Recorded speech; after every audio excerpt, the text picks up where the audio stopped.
All right, let's do it. Is that coming through good? Yep, looking good. Got it. Perfect. Okay. All right. Well, thank you again for having me. This is fun. I love talking about this stuff. Um, we're going to talk about. I sold a SaaS company last year, and we're going to talk about the journey that it was from startup to almost quitting, and then doubling the value, and then having a seven-figure exit. So it's a real fun story. There's way more than 10 lessons learned. I'll limit it to 10. Actually, it's 10 and 10A. There's a 10A lesson also, but anyways, we'll just go into that. So what you learn in this talk, by the end of this talk, you learn how to use development for customer acquisition, how to pivot marketing channels for accelerated growth, how to get your first customers quickly, costly mistakes to avoid, and there's much more. And then the agenda is we're going to talk about building a smaller SaaS tool to build an audience, turning around a failing SaaS, how mentors can help make all the difference, how I doubled the value of my SaaS in 3 months, and then my seven-figure exit. And then we'll talk about a special offer after. All right, so about me, I don't want to spend a lot of time on this. I've sold 17 internet businesses since 2009, 3 different SaaS companies. I've written and directed 2 feature films, which is a little bit crazy that I do that also, but I do. In fact, this picture here is a picture of at the premiere of the last movie. You can see the guy on the right. If you'll notice that he looks familiar, that's Napoleon Dynamite.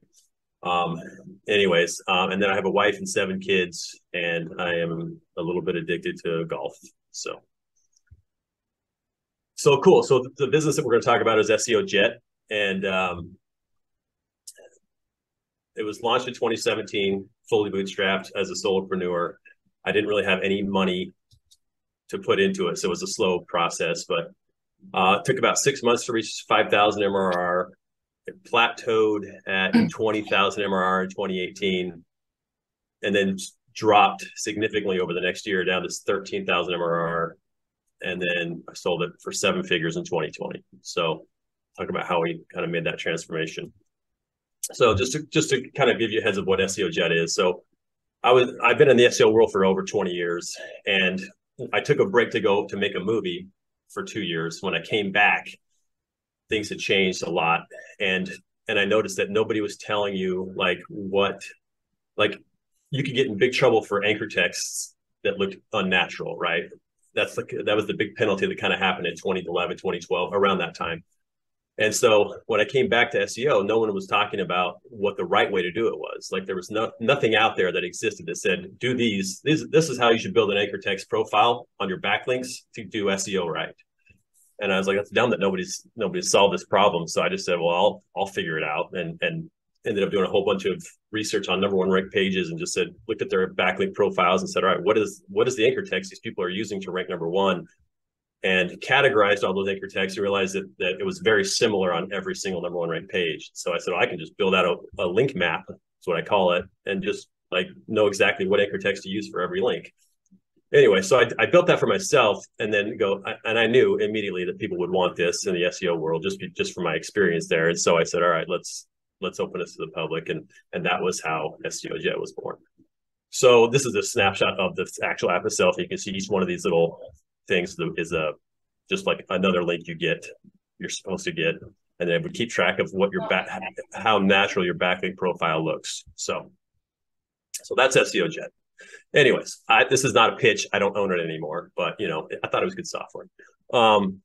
So here's the SEO Jet journey, 10 lessons I learned along the way. So lesson #1 is to build an audience first. And I think I mostly lucked into this a little bit, because at the same time that I was building SEO Jet, I was doing SEO for a guy named Marcus Lemonis. If you've ever seen the TV show The Prophet on CNBC, it's a crazy story, but I had connected with him and started doing SEO for the companies he was buying on the show.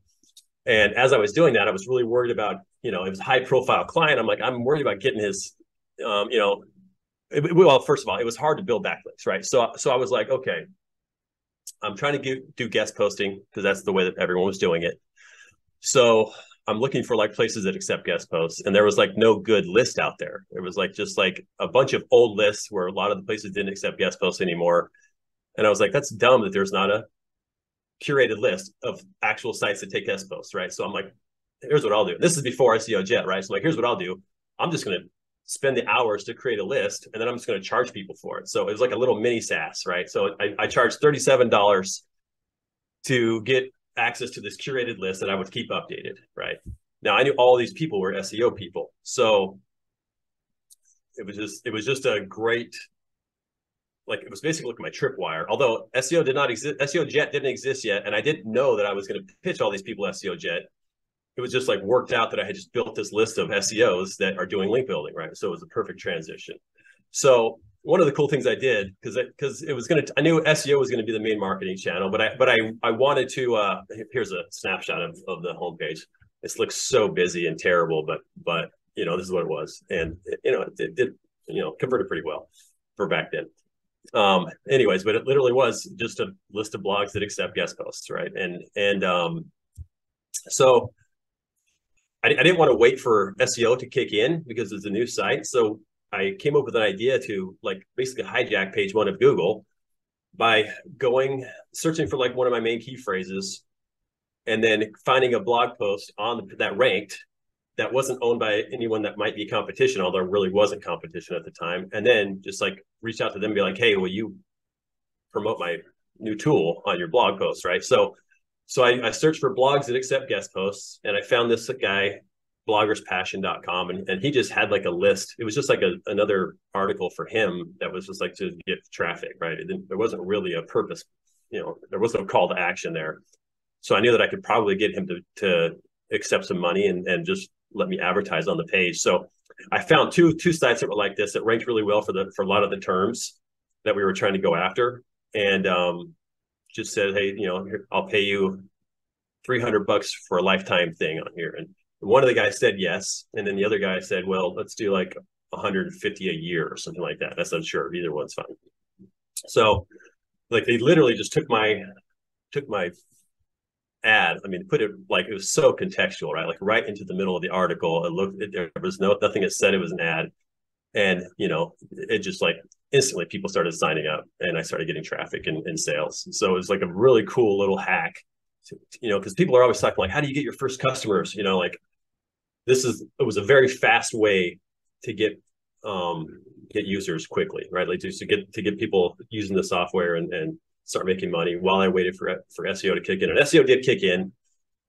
And we started, because we were only about guest posting, we basically became a topical authority for guest posting. So we started ranking for everything related to guest posting, and then it was just more and more traffic and sales. But anyway, so when SEO Jet was then ready to launch, I was like, well, let me just go to this audience. I hadn't even really nurtured the audience, honestly. Like it was a very cold audience because I never thought that this was going to happen, right? But I had the audience, and so I'm like, and it's a one-time $37 product for guest post tracker. So it wasn't something I was trying to nurture. It was just like a one-time sale and they're done. Anyways, but I was like, let me just reach out to these guys and just see if there's anybody that would like be interested in SEO Jet. So this is the email that I sent. And I just read through this again today, and I'm like, dang, that's a good email. I can't believe I wrote that.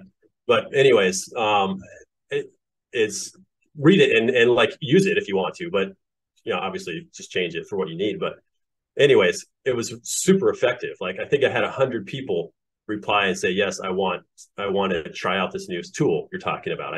I kind of just teased it a little bit in here. I didn't really tell them exactly what it was, but yeah, about 100 people did. And so I made them all, that was lesson 3, was talk to your customers early. What I did was I made it so you couldn't sign up for the site. Like you had to do a demo first, even though it was a monthly fee. That wasn't even that much. I don't remember I think it was like maybe $49.99 and $199 with the price points or something like that. I don't remember.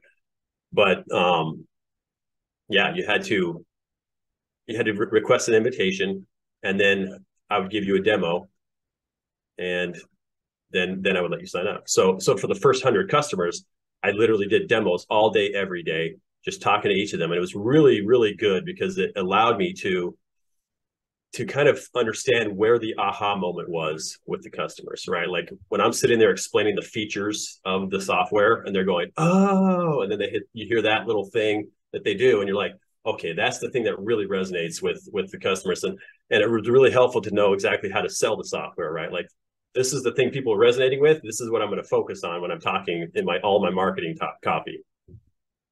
So this is a snapshot of SEO Jet when we first launched. And you can see that, like, I don't know if you guys know who Laura Roeder is. She was the founder of Meet Edgar. And anyway, she's super smart. And this is what they were doing on their site. Like, it was invite only. And the whole point was to just get email addresses. So then you could reach out to those, keep following up with the people that were interested in your software.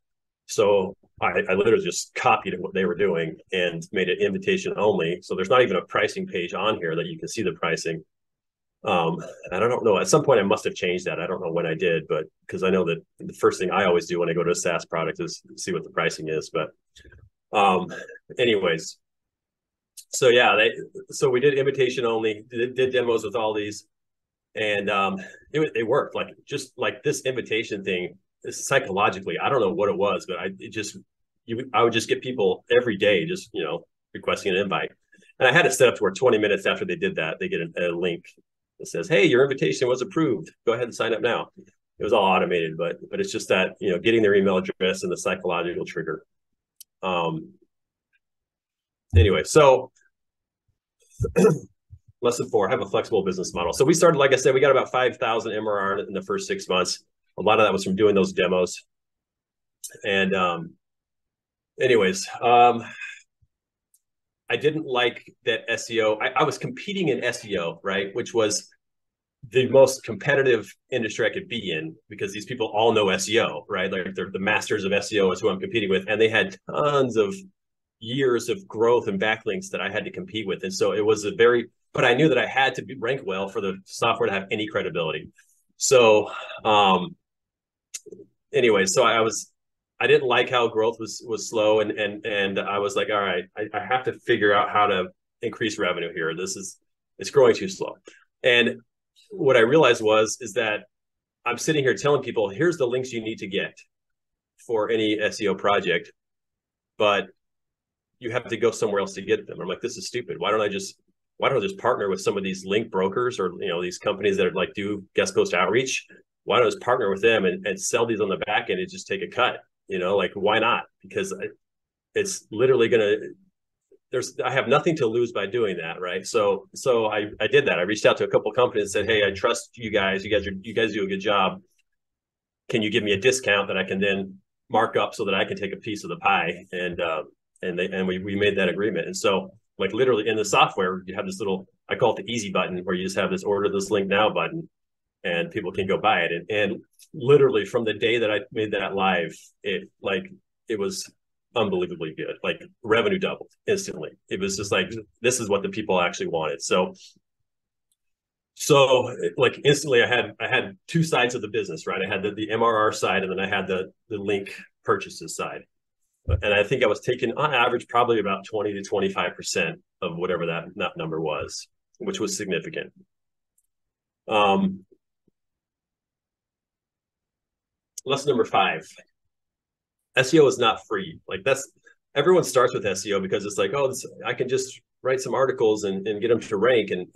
But what you don't realize, and again, I was in the SEO industry, so it was harder for me, but I was spending probably $2,000 to $3,000 a month just to purchase backlinks to these blog posts that I had written, with no guarantee of ever ranking, right? Again, I was in the SEO world, so it was harder for me. But when I started looking at how much I was spending, I was like, man, it really is kind of an untenable thing, right? If I don't ever rank, this was not worth it. But I had to stay committed to it, because it was, I'm an SEO tool, so I had to do it. If running new businesses now, I'm like, okay, you know what?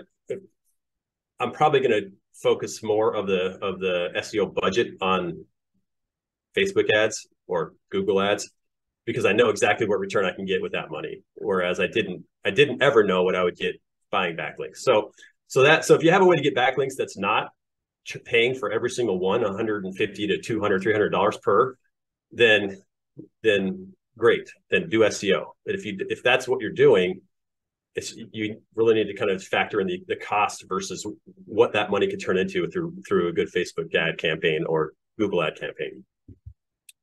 It's a very common myth that SEO is free, because it's not. All right. So lesson number 6. Oh, we went too far. Sorry. Okay, lesson number 6. Don't wear all the hats. So let me tell you a story about how I lost 6,000 potential customers. So as I was running this business and I started selling the links, one thing I noticed is that I was spending a lot of time processing link orders, and like both the purchase side and also the completion side, putting all the links back into SEO Jet. And it was awesome because I was making money, but at the same time, it was sucking up so much of my time. And I'm the kind of person that wants to be a solopreneur. Like, I don't want employees. I don't want that. That to me is like takes away my freedom and the ability to do the things that I want to do. And I don't want to have to answer to anybody if I don't want to work on a day. I don't want an employee to go, "Where were you?" You know what I mean? Like, that to me seems like such a nightmare. So I never had employees. And so I was just doing it myself. And slowly MRR was just dropping. Like, it was just like we were losing money. And I just like, oh man, I guess people don't really like my software. My software sucks. I thought it was good, but nobody cares. And that was literally what was happening. And to where it went from about 20,000 down to 13,000 MRR. And I had, the link orders were kind of really helping move everything along, but it was just dropping fast. And it might have actually dropped below 13. I don't remember. I don't have access to the numbers anymore because I sold it, but I think it might have been even lower than that. It might have been in the single digits. And I was just, one day I was like, you know what, I'm just going to go through and verify everything's working right and all that. And because we were just getting so few signups. And so I was using Drip, and no offense to them, but I logged into my Drip account, and the campaign, the invitation campaign, where people put in their email to request an invitation, that I had a bunch of campaigns. They were all doing like amazing. I was getting like 35% open rates on all my campaigns. That one was like at 1%. And it was like, and I realized that every single person that was requesting an invite was going right to their spam folder. And it had been for 6 months. And I had no idea because I didn't have time to pay attention to these things, right? I was busy working in the business, not on the business. And so obviously that was a real punch to the gut that when I look back at the 6 months, it was 6,000 email addresses that had been entered for the invite that never saw the follow-up email that said your invitation has been accepted. Now, I don't think there was actually 6,000. That's how many emails there were. I think that what happened was a competitor of mine like hijacked it and put in a bunch of email addresses, and then they all got flagged as spam. And so that account got marked as spam. I'm pretty sure that's what happened. I can't prove it. But it's a really douchey thing to do if you did do that. Anyways, so needless to say, I was like super demotivated. I'm like, I don't want to own this company anymore. I want to sell it. But I knew that it'd be really stupid to sell at that point, right? It was like the value was dropping. I wouldn't be able to get a lot for it. But I did reach out. Like, I reached out to one of the link brokers that I had partnered with and said, hey, because they're the ones that had bought SEO, or they purchased Guest Post Tracker for me. I forgot to mention that I sold that to them. So I reached out to them and said, hey, I'm thinking about selling SEO Jet. What do you think it's worth? And they basically came back and said, I don't know, between 400,000 and 500,000 probably. And I was like, yeah, I can't sell for that. It would take too long to recoup that to get something else going, and it's just not. I got to get it. So I got remotivated. I said, all right, let's fix this. Let's not give up yet. So I did a total redesign on the website and the app. Changed it obviously to not invite only anymore, so I couldn't get sabotaged by my competitor. They made it normal where you could just go sign up for a plan. One thing I did do that I haven't, it's not actually in here, was I changed the way that the way that I did. I knew that in order for it to be more acquirable, I needed more monthly recurring revenue, right? Because that's what investors all want. They want the predictable revenue. So what I did was I said, okay, if you pay more per month, I'll give you bigger discounts on the links on the back end. So if people that were buying a lot of links, if they just upgraded their monthly plan, they would actually save money on the back end. But my MRR would go way up. So I did that, and that actually worked really well. I mean, I literally just did the math for people and said, hey, if you switch to this plan, you're actually going to save, $300 a month. And, these SEO agencies are like, yeah, sweet, let's do it. So I just kept getting more and more, higher levels of subscribers. That was the first thing. Next thing I did was I found a mentor, right? And that's lesson number 7 is to find a mentor. And this group is probably a great place for that. You guys are probably all mentoring each other. But I wasn't part of a group. I didn't have a mastermind. I didn't have anything. There was a founder that I liked what he did. I liked the way that he was a smart guy. And I was like, I had talked to him at a conference and was like, I need to just like pay this guy to mentor me. And then and the other thing was I needed predictable growth, right? So I was like, okay, SEO it's not predictable enough. I need to figure out Facebook ads. I know if I figure out Facebook ads, I could crush this. I just don't know where to go. Like, who is it that knows how to do Facebook ads for SaaS? Like, I don't know who that is. And this founder actually emailed me, like literally right as I'm like, that had been searching, had done phone calls with people. I hadn't found anyone I liked. And he emails me and says, hey, I'm thinking about teaching a few SaaS founders how to do Facebook ads. Is that something you are interested in? I was like, oh, dude, your timing couldn't have been better. So I paid him. It was a lot of money. At the time, the business was like at its lowest point. And I was like, I can't really afford this. So, I just put it all on a credit card and maxed out the credit card. I had to do it and pay more the next month. But I was like, I know that I need to do this. And the pain of me putting this on the credit card is going to really make me focus. And so it was good. And he taught me, his Facebook ad strategy, and I implemented it. And it was game changing. One thing before we did the Facebook ads, the very first thing he did was he goes, Adam, you've got to raise your prices. Your prices are too low. And I think the starting plan was $39 or $49 a month. And I was like, oh man, I've never raised prices before. If I raise prices on my customers, they're all going to leave. They will all leave. They're not going to, they won't, they'll be so mad at me. And he's like, dude, listen, if you double your prices, all you have to do is just keep more than 50%. You're not going to lose 50% of your customers. And I was like, yeah. And I was like, all right, whatever. You're smarter than me. I'm just going to do it. So I just trusted him and did it. And I lost 20% of the customers, the people that were probably just, not good customers anyways, frankly. And but increased MRR by $4,000 in one day just by sending out that email saying, I already raised prices. So it was awesome. Like, I was like, dude, this is fantastic. So then I had a little bit more to play with in terms of, we're starting this Facebook ad strategy, and I had more money to work with, and started running the Facebook ads. And, again, going back to that lesson number 9, I jumped the gun on this one, but diversify marketing channels. Like, we gravitate towards what we're good at. And I was good at SEO and always stuck with that. But I knew that it was the smartest move was to diversify. And so I went all in on Facebook and started running the ads, and like instantly, like you just saw that it was before the iOS update. So the ads were working better than they may have worked now, but just like instantly the business started growing. I'm a filmmaker, as I mentioned before. And so what I did was I wrote 2 commercials that I thought were really funny, that really painted just the pain points of what this software solves in a very humorous light. So using humor, I thought it would be great. I knew that would make it a little bit more viral, and there hadn't really been anything done like this in the SEO niche at all. So I knew that it would get traction. So I did a couple of commercials. I'll show you one of them. This is the first one. And I don't know if there's something I need to do for you guys to be able to hear this, but just let me know if you can't hear it.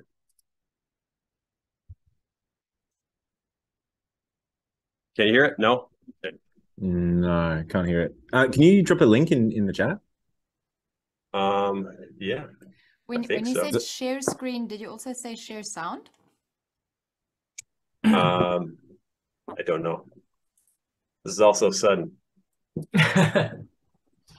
How do I do that, or how do I share sound? So if you hold on, let's see. I wonder if I take off my headphones and just let you listen to the mic. That'll probably work, right? Yeah, let's do that. Okay.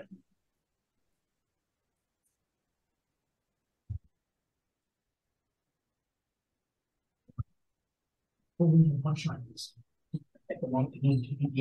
okay, Alan, just let me try. Hold on, okay, I'm under a lot of pressure, okay? Why isn't there a manual for this? Just try a brand name again. If we did that already 3 times and it didn't do anything. Look, we need to take a chance. Come on, man, time is running out. Are you insane?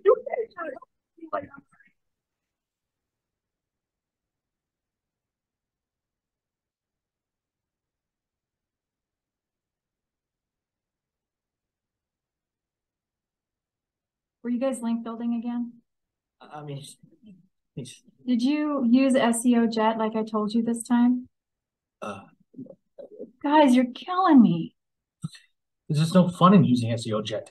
Yeah, unless you want to be told the best possible anchor text to use for every link. They're pretty much guarantee your website top rankings. Where's the fun in that? Use SEO Jet next time. Now what are we going to do for excitement?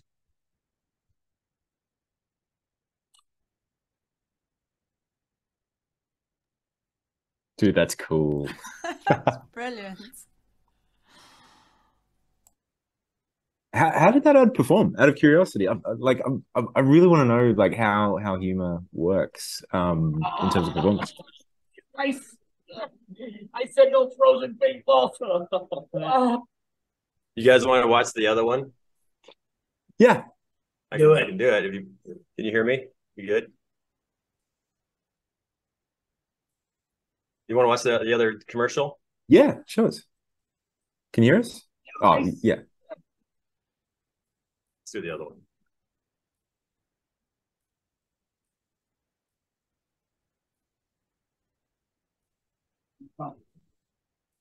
No. What is it, boss?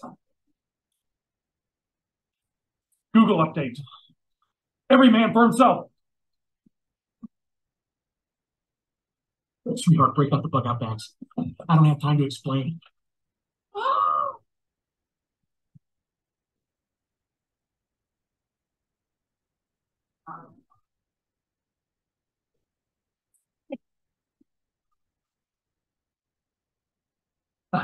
No. John, what's up, man? I'd have thought you would have been tunneling your way through the sewer system by now. Are you not at all worried about these Google updates? Hurry up. Well, Nancy, I'm glad that you asked. I took your advice and started using SEO Jet on all of my clients, so I know all of their backlink profiles are amazingly natural. Google updates just don't affect me anymore. I'm so proud of you. Namaste. Now, how do we get everyone else on board?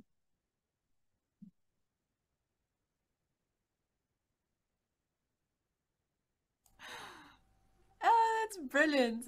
I like these. These are good. These are great.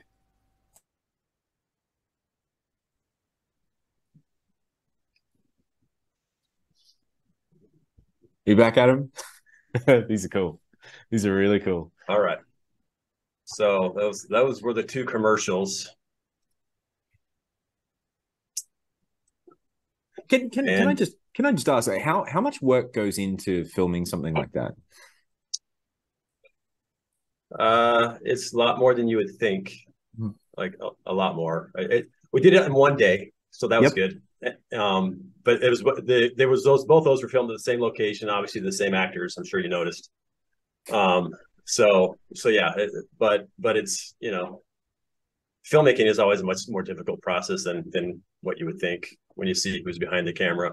But yeah, but no, it was like, but those 2 commercials, man, we just ran those like crazy, and they just did really well, you know, and we did regular ads too, like just your typical screenshot with an arrow pointing at something saying, is this happening to you? Like some random thing like that.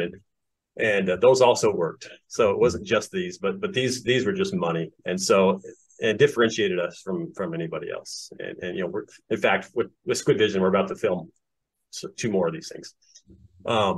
anyways, so that was using storytelling to market your business is always a good idea. All right, lesson number 10, don't forget why you do this. You know, hold on, let me back up because I didn't talk about the exit. So we, in 3 months of running Facebook ads, the business, like I went back to, we had some awesome growth. Like link orders on the back end were at an all-time high. MRR was back up to about 20,000 a month.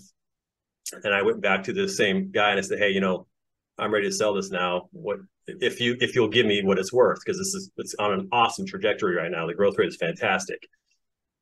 And so we just looked at the numbers and talked about it and was able to negotiate a 7-figure exit, which, you know, was, I thought, pretty phenomenal considering, you know, just a few months earlier, he had offered me less than half that of what we ended up settling for. So anyways, I accepted the deal and now they own it. But one thing that's awesome about, and you guys know this, I'm sure, is because I don't think most of you probably aren't beginners, is that, you know, like running a SaaS business, there's so much of it can be automated that it really frees up so much time. And this is why I've always kept it as a solopreneur. I forgot to tell you that one thing I did do is I hired a contractor to process link orders for me. That was one of the big things I did, so that I didn't have to do that anymore. And I paid, it's just a lady I knew that I paid $20 an hour to, and she just did all that. She did everything for links. I didn't have to deal with that ever again. And that was huge. I mean, it took such a big stress off of me. And, you know, anyway, so that was a big piece of that. But like just being able to free up your time to you know, like I said, I have a wife and 7 kids. So I like to spend time with them and I make movies, right? So last year, while I still owned SEO Jet, I filmed my latest movie called Funny Thing About Love. We're going to go back. I'm going to show you this trailer really quick of the movie. Then we'll talk some more.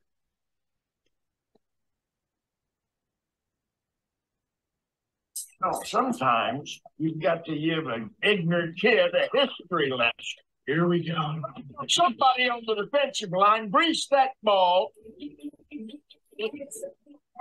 Who's the stranger? Stranger danger! Oh, he's not a stranger. I'm gonna better safe than sorry. Hey, little sis. This must be Bryce. Well, technically it's Bryce Jones Esquire, you know, because I'm a lawyer. Bryce, you'll be staying in the guest room with Luke. Hey, Luke Hudson? I'm your biggest fan. What are you doing here? I just thought the surprise of my brother being here, we just had a little spice of the holidays. I don't like where this is going. Somebody order a turkey? I'm guessing Mom doesn't know about this. Not a word about this to your mother. So, who still has to buy a turkey tomorrow? You could always make your own. We broke up. It's over. Why did he agree to spend the whole week with your family? He's a stand-up comedian. This is a great place to gather material.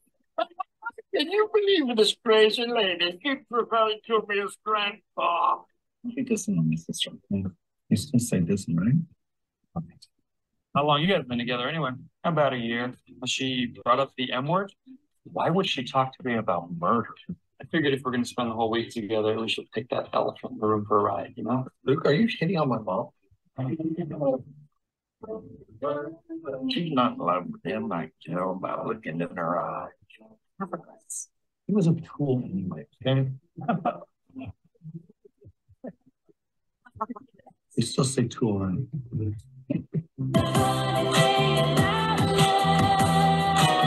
Why would your mind go right to murder? When your attorney, the M word is murder. Okay, yeah.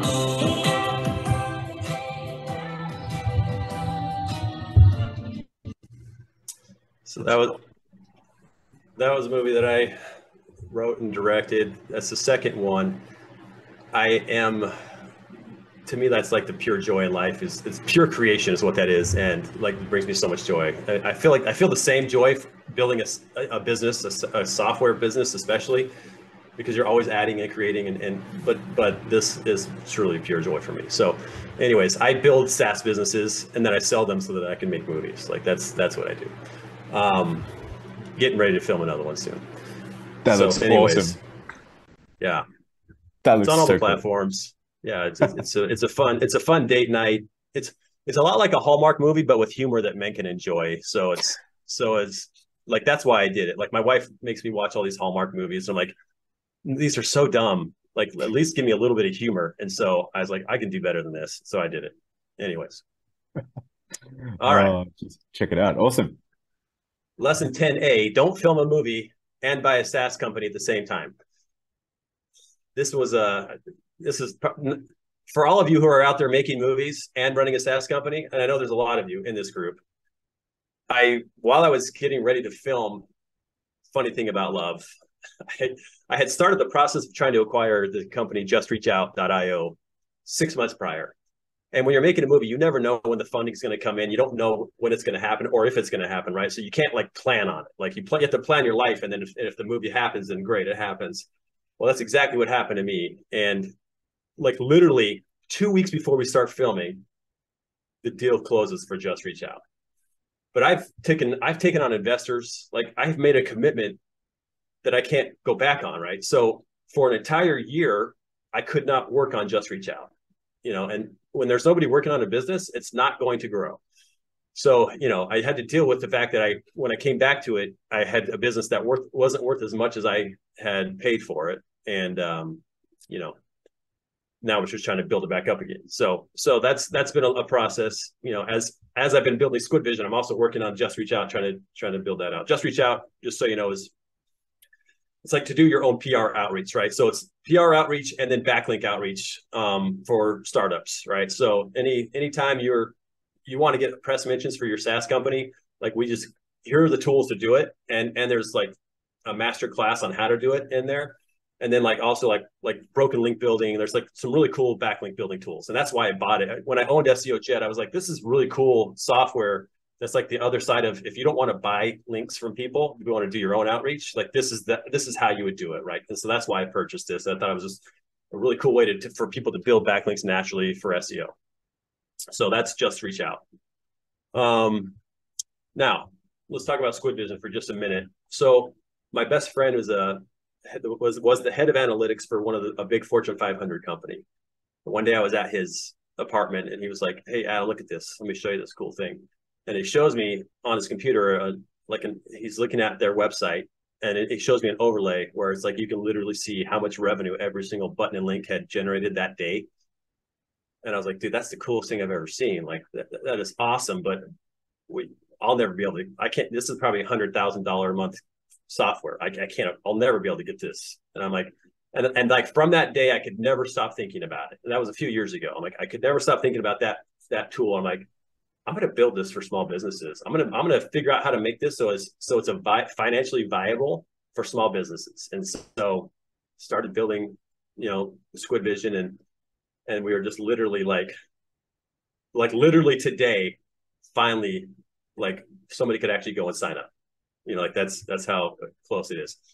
So we're super excited about it. It's very similar to Crazy Egg and Hotjar, but it's like with click heat maps, except there's not really heat maps. Usually you're looking at links and buttons that are getting clicked, and then with revenue attribution. So you see how much money every single button and link makes you. So I'll show you this is a little GIF that I made that shows you like the software working, right? So if you have these revenue bubbles, this is an overlay of JustReachOut in the software. You have these revenue bubbles that are telling you how much each one makes. And if you hover over it, then you get like more in depth, like how many conversions there were, how many trial signups there were from that button, and then how much revenue was made, and then how many clicks also. And we're building out some really cool new features where you're going to have also like by like referring source, like how many came from Facebook, how many came from Google, all that kind of stuff too. So that's all coming, but this is obviously the MVP. So anyways, really, really fun to use. It's awesome for increasing conversions, seeing which button links are driving revenue, testing out your CTAs. And if you're doing content marketing, it's really useful to test CTAs in your content marketing to see which blog posts are actually driving trials and revenue, which, that's always the big question with SEO. And then if you have landing pages for paid ads, testing those against each other also. So it's really, really cool software. So fun to use. Like I use it on JustReachOut stuff all the time. It's like, I find myself using this tool more than any other tool, but increasing conversions to me is one of the funnest things about running a business. So keep up with me. anyway, I would open up to questions if there are any. If you hadn't already had that pre-existing relationship and you had like a buyer there, what did you explore any other channels into or talk to any other buyers? Was there any other, like what approach would you have taken if that wasn't on the table? Or was it more good kind of timing that they were interested and ready? Or yeah, I specifically went to them on purpose because I was dividing the link orders between 3 companies, right? And it was a significant amount, 6 figures every month of link orders, right? So I was like, if one of these companies bought this and took all the link orders themselves, they would like instantly like quadruple the value that they're getting from this business, right? Like versus just the link orders I'm sending. So I knew it was way more valuable to them than to anyone else, which is why I was I was determined to sell to one of them just because I knew I'd get a better deal out of it. So I never did reach out to anybody else. I didn't really know. I mean, I've sold 17 internet businesses and only have reached out twice, I think, of those 17. It's just kind of always just worked out that way. But now that I've learned about micro acquire, that's probably where I would have put the site up for sale if I was, at that point. And the other question I was going to ask, just if you have a few more minutes, Adam, is sure, you bet. What are you doing differently this time around with SquidVision and JustReachOut? Like in all the lessons that you learned from that, like how are you approaching this in a different way? Like are you starting with Facebook ads, for example, or are you starting with higher prices, or are you starting with like is there anything that you do differently based on what you learned from? Yeah, I'll talk about SquidVision because I think that one's the other business was already running when I took it, and so and I haven't had frankly a ton of time to really put my fingerprint on it. But with SquidVision, the biggest thing is we're starting with Facebook ads. Like that's going to be like the main marketing channel right from the get-go, right? So and I did hire a company to do SEO for me, right? I'm not going to do it myself. You know what I mean? Like that's such a terrible waste of my time. And I get sick of things really. I have ADHD, which is why I've had so many internet businesses and I make movies. Like I just can't stay with one thing. So SEO is a long process. It takes a lot of time and effort. And it's like, I don't have the thought of it just makes me ill to think that I would be doing that so much. Right. So I hired another company to do that for me. I think they're going to do a great job. I really trust what they're doing. Again, it's all about pain point SEO, right? So we're going after key phrases that people are ready to buy. They're at the bottom of the funnel, right? So that's the important thing of that. So I didn't abandon SEO altogether, but that's like literally it's going to be like 10% of the budget or 20% of the budget of what we're spending to start with, and then the rest of it's going to go to paid acquisition. So that's the biggest change. In terms of price, yeah, I'll definitely charge more once we're out of beta. Like the minimum will probably be $79 or $99 per month. So, which I didn't do that before, but it's a no-brainer really. But yeah, I'll tell you this because this was very, very insightful and useful. If somebody watches the end of this video, they're going to get some good value out of this. I've read the book Lean Startup, right? And he talked about doing surveys, right? So this is at the point where things were not going great. So I'm like, this is the great time I have all these customers and then things are going down. Let's figure out like pricing, right? Like what? So I literally asked people, I was like, okay, what do you think this software is worth a month based on your current plan? What do you think is a fair price? And everyone says a low price, right? Like they're like way lower than they're paying. And then the second question is, at what price would you have to think twice about it every month when the payment came through? And that was always way higher than what they're paying. Oh wow! Huh. And so, well, it's not always, but for me it was, right. So I was like, okay, so I can actually go. A lot of them were saying like $100 a month, and I'm like, oh, I can go to 79 from 49, and people would be totally fine with that, right? Because everyone's saying 99 is the one with the price where they'd have to think twice. And so that was how I got a better idea of what I should actually be charging with new pricing, right? And that was very helpful. Also, that survey was really good for getting testimonials too. Like I said, hey, if you love SEO Jet, give me a testimonial here. So in this survey, I got like 20 testimonials out of that survey. And then the other thing was, just like what feature did they love the most of the software? you know, and that, so all three of those things were extremely valuable.